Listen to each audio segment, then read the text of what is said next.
भद्रकाली कपालिनी दुर्गा क्षमा शिवा धात्री स्वाहा स्वधा नमस्तुते।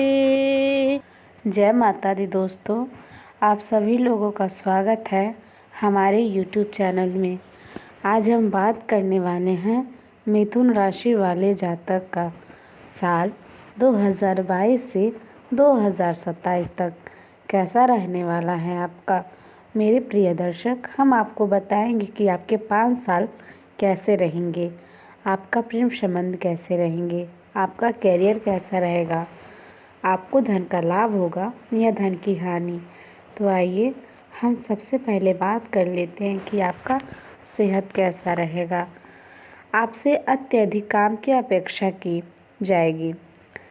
आप कुछ भी किस्मत के भरोसे या कोई भी छोटा सा काम किसी और के भरोसे नहीं छोड़ सकते।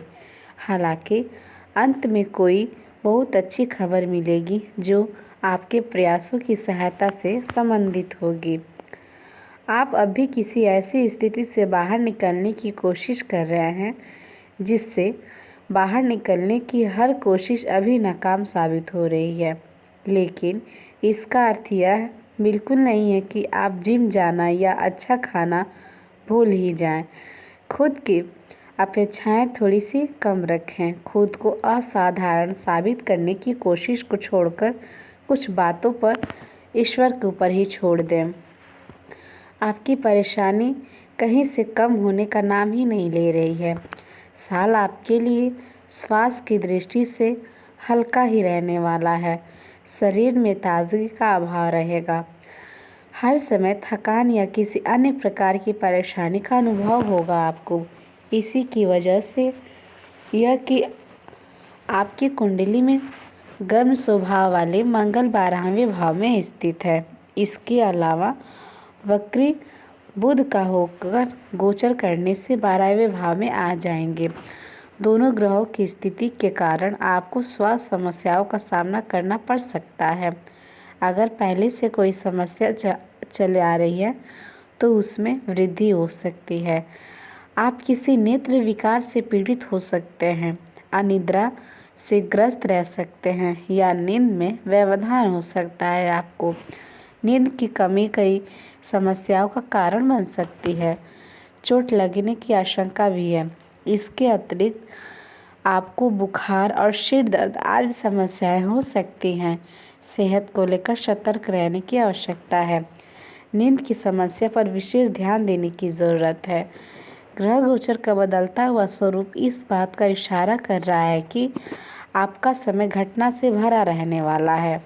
दोस्तों, आगे बढ़ने से पहले हमें आपसे विनम्र निवेदन है, अगर ये वीडियो आप लोग को सही लगे, आपके जीवन से मिले, तो प्लीज़ आप हमारे वीडियो को लाइक कर दें। और जिन लोगों ने हमें सब्सक्राइब नहीं किया है वो लोग हमें सब्सक्राइब करके बेल आइकन का बटन दबा दें। मेरे प्रिय दोस्तों, आपका एक लाइक और सब्सक्राइब हमें अगला वीडियो बनाने के लिए बहुत सा उत्साह प्रदान करता है। हमें उम्मीद है कि आप लोग हमें सपोर्ट करते चलेंगे। तो चलिए अब हम बात कर लेते हैं कि आपका लव लाइफ और पारिवारिक संबंध कैसा रहेगा। आपके स्वभाव में गुस्सा देखने को मिलेगा और यह गुस्सा निश्चित रूप से रिश्तों में समस्या पैदा करेगा। अपने स्वभाव पर नियंत्रण रखने की कोशिश करें। आप विवाहित जातकों के लिए शुरुआत बहुत अच्छी रहेगी, लेकिन यह भी ध्यान देने की बात है कि मंगल की दृष्टि 7वें भाव पर है। मंगल गर्म ग्रह है और उनकी यह स्थिति जीवन साथी के स्वभाव में उग्र बनाएगी, जिससे पति पत्नी के रिश्तों में तनाव आएगा और यह तनाव पारिवारिक वाद विवाद को जन्म देने वाला होगा। व्यर्थ के विवादों से बचने की कोशिश करें। जीवन साथी अगर गुस्से में हो तो उससे अपने व्यवहार से और उसे क्रोधित ना करने दें और आप धैर्य बनाए रखें। स्थितियों को और नहीं बिगाड़ने देने का एक भी मौका ना दें। यही एकमात्र उपाय है इसका कि आप बिल्कुल चुपचाप रहें। आपके मुश्किल समय में आपके प्रिय ने आपको काफ़ी प्रेरणा और आगे बढ़ने की हिम्मत भी दी है और आप इसके लिए उनका काफ़ी सम्मान भी करते हैं, लेकिन किसी विशेष परिस्थितियों की वजह से आप दोनों के बीच गलतफहमी आ गई है और दूरी की यह खाई बढ़ती जा रही है। स्थिति को बिल्कुल ख़राब होने से पहले आप संभाल लें। यह साल तीव्र भावनाओं के नाम रहेगा। रोमांस के नाम पर आपकी मांगें तो बढ़ी हैं, लेकिन आपने अपने पार्टनर की भावनाओं की शक्ति और उनकी सहायता को काफ़ी कम करके आंका है। अगर आप अपने रिश्ते के हिसाब से अपनी मांगों को देखेंगे तो पाएंगे कि वो आपके पार्टनर की तुलना से कहीं ज़्यादा अच्छे हैं। समय का उपयोग अपने संबंध में थोड़े भावनात्मक के लिए करें। आइए अब हम बात कर लेते हैं कि आपको धन का लाभ होगा या धन की हानि। आपका व्यवहार याद करने योग्य होगा। अपने लाभ के लिए इसका प्रयोग करें। लोगों से मिले, उनसे सकारात्मक बात करें। एक सकारात्मक शरीर की भाषा बनाए रखें। यहाँ से एक नया अवसर अंकुरित हो सकता है। यह एक नई परियोजना शुरू करने के लिए अच्छा सप्ताह है। अपने संगठन कौशल को याद रखें और अपने आप को व्यवस्थित रखें। अंत में एक अप्रत्याशित लाभ की संभावना भी बनी हुई है। हालांकि आप सावधान और व्यवस्थित हैं, पर किसी दूसरे के कार्यभार के लिए आप जवाबदेह होंगे। अपने और अपने काम के तरीके पर विश्वास रखें। एक बार में एक काम करो, सुव्यवस्थित तरीके से करें और अगले दिन तक आप चीज़ों को आकर वापस पाएंगे। उस समय तक अपने सहकर्मियों के साथ किसी बहस में संलिप्त हो सकते हैं आप, और आपको ऐसा नहीं करना है। आपको अपने सहकर्मियों के साथ संलिप्त नहीं होना है। आइए अब हम बात कर लेते हैं कि आपके लिए मेरा आज का शुभ विचार क्या है। आप इसे मोटिवेशन शब्द भी कह सकते हैं।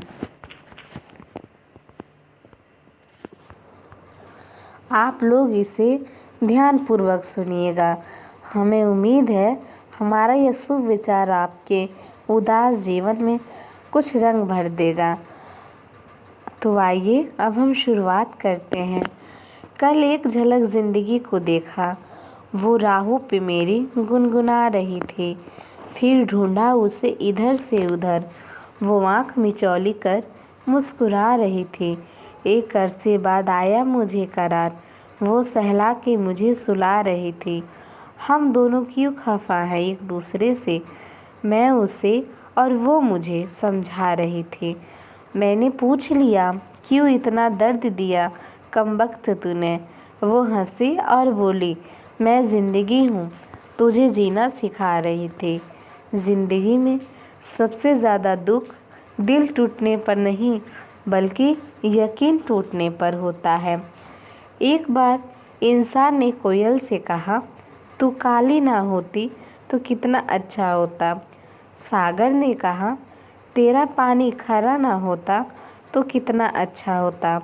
और गुलाब ने कहा, तुझमें अगर कांटे ना होते तो तू कितना अच्छा होता।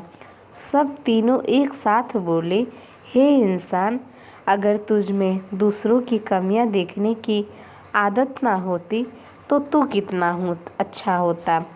खुशी पैसों पर नहीं, परिस्थितियों पर निर्भर करती है। एक बच्चा गुब्बारा खरीद कर खुश होता है तो दूसरा उसे देखकर खुश होता है।